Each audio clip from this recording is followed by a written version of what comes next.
dikerjakan oleh pihak-pihak atau karyawan-karyawan yang berbeda.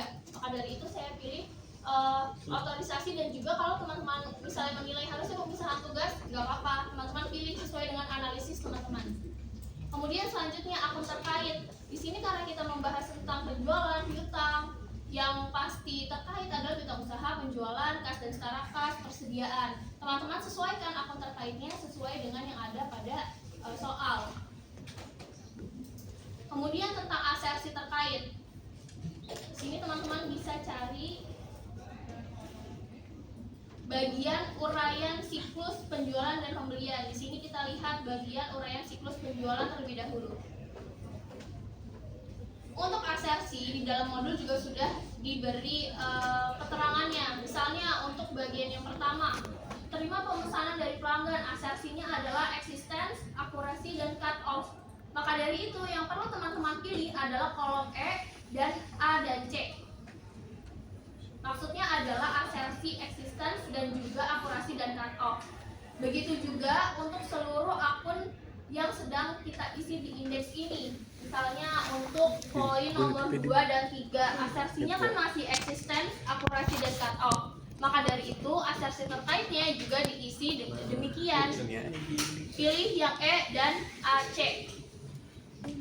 Kemudian selanjutnya untuk poin nomor 4, di sini asersinya completeness. Maka dari itu yang teman-teman perlu pilih adalah bagian yang C. Begitu seterusnya. Kalau asersi lainnya tidak diberi informasi di modul, teman-teman tidak perlu pilih. Kemudian untuk bagian mengandalkan pengendalian, sebenarnya ini harus diisi sesuai dengan kondisi yang ada di lapangan. Tapi karena kita adanya keterbatasan informasi, kita bisa pilih sesuai dengan preferensi teman-teman, perkiraan teman-teman dari semua yang sudah dianalisis. Misalnya di sini saya isi, saya akan mengandalkan pengendalian untuk poin yang pertama dan kedua.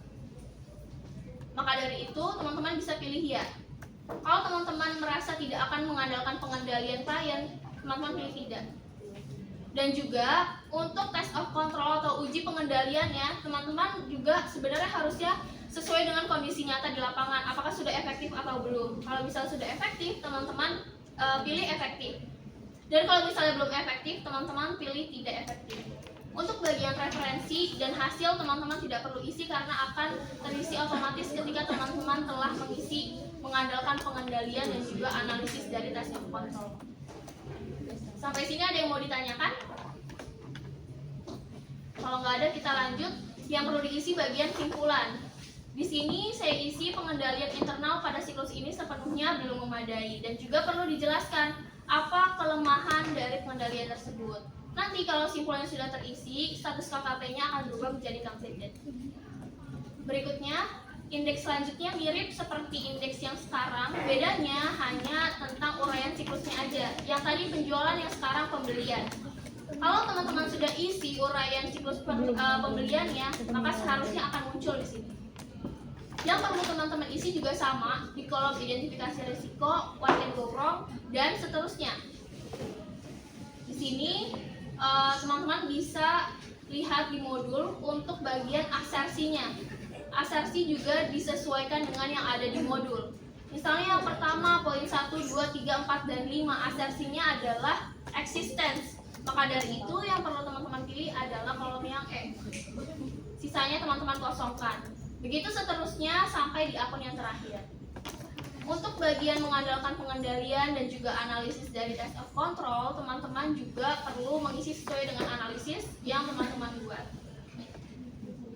Untuk bagian identifikasi risiko, what can go wrong, kemudian pelaksanaan aktivitas pengendalian, dokumentasi aktivitas pengendalian, dan akun terkait disesuaikan dengan analisis teman-teman. Dan yang terakhir yang perlu diisi adalah bagian simpulan. Sama seperti indeks sebelumnya. Setelah teman-teman isi ini, seharusnya status KKP-nya akan berubah menjadi completed. Dan perlu dijelaskan juga kelemahan dari pengendalian tersebut.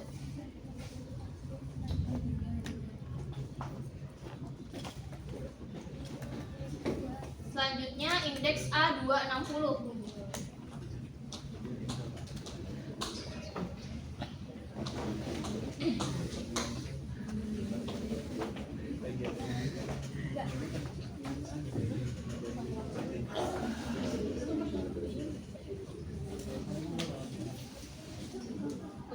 indeks A260, yang pertama kita lihat bagian A261.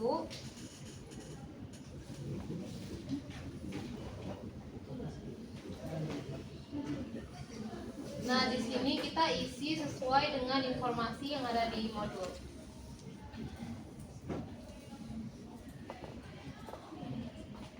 Nah, di sini dijelaskan bahwa auditor dan TCWG telah melakukan pemahaman terkait hubungan kerja yang dengan baik.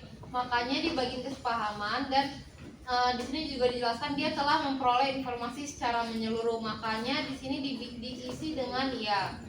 Kemudian di sini terdapat keterangan bahwa auditor mengidentifikasi terdapat kecurangan dan defisiensi yang signifikan dalam pengendalian internal. Makanya di bagian kecurangan di sini dan defisiensi kita isi dengan ya. Sementara tidak dijelaskan secara detail bahwa mereka telah melakukan komunikasi terkait estimasi akuntansi yang signifikan sehingga dipilih tidak. Kemudian karena dia mayoritas sudah memadai dan isinya semua iya, kita pilih di bagian drop down itu komunikasi dengan pihak TCWG sudah memadai, sehingga status KKP-nya nanti completed. Lalu kembali ke practice index, kita ke A262.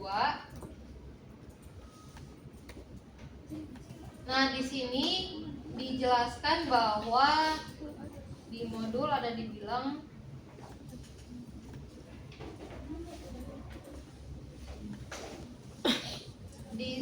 bahwa entitas memiliki SPI, namun auditor tidak menggunakan hasil pekerjaannya, maka di sini kita pilih tidak. Karena di sini kita pilih tidak, maka ini nggak perlu diisi, dan kita langsung bilang bahwa bukti audit belum cukup memadai.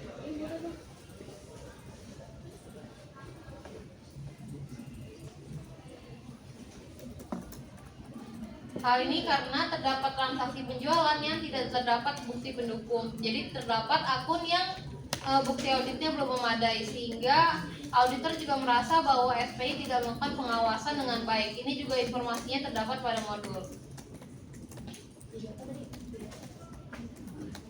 Lalu bisa lanjut ke A270 yang merupakan indeks terakhir dari A2. Nah, sama seperti sebelumnya, nilai asersi di sini bisa disesuaikan dengan pemahaman kalian dan hasil analisis kalian terkait yang mana yang terkait apa yang harus dilakukan dan apakah terdapat TOC atau AP atau TOD untuk akun-akun tersebut. Dan jika iya, apakah dia ingin merespon risiko-risiko ini pada akhir tahun atau secara interim. Nah, ini bisa kalian sesuaikan dengan sebelumnya, yaitu dia medium, dan oleh karena itu responnya adalah manajemen dapat menugaskan ahli dengan menugaskan kantor jasa aktuaris atau appraisal. Selain itu menambah waktu saat melakukan substantive test. Kemudian kan bisa isi bahwa penentuan ROM ini sudah dilakukan.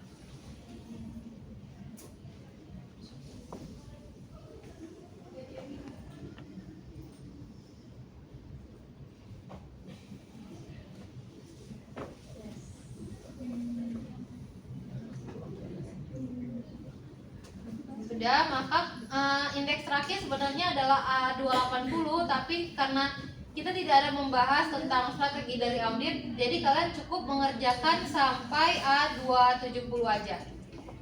Dan itu nanti kalian bisa lihat persennya itu ada di kalau kalian itu di 45 ya. Di 45. Bawahannya bebas. Yang penting status KKP-nya adalah 45.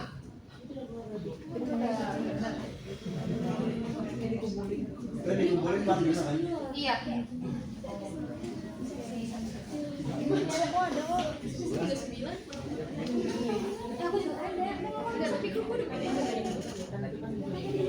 Sampai di sini ada yang mau ditanyakan nggak?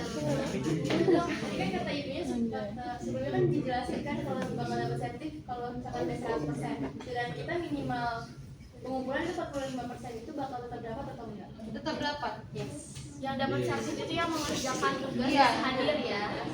Jadi yang dapat sentif itu yang mengerjakan dan hadir. Tidak dapat sentif.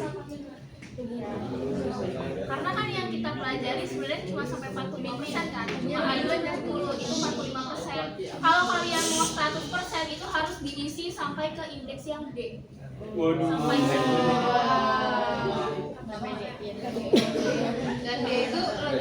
dan dia itu lebih rumit kalau di selanjutnya biasanya tuh. Ada lagi yang mau ditanyakan?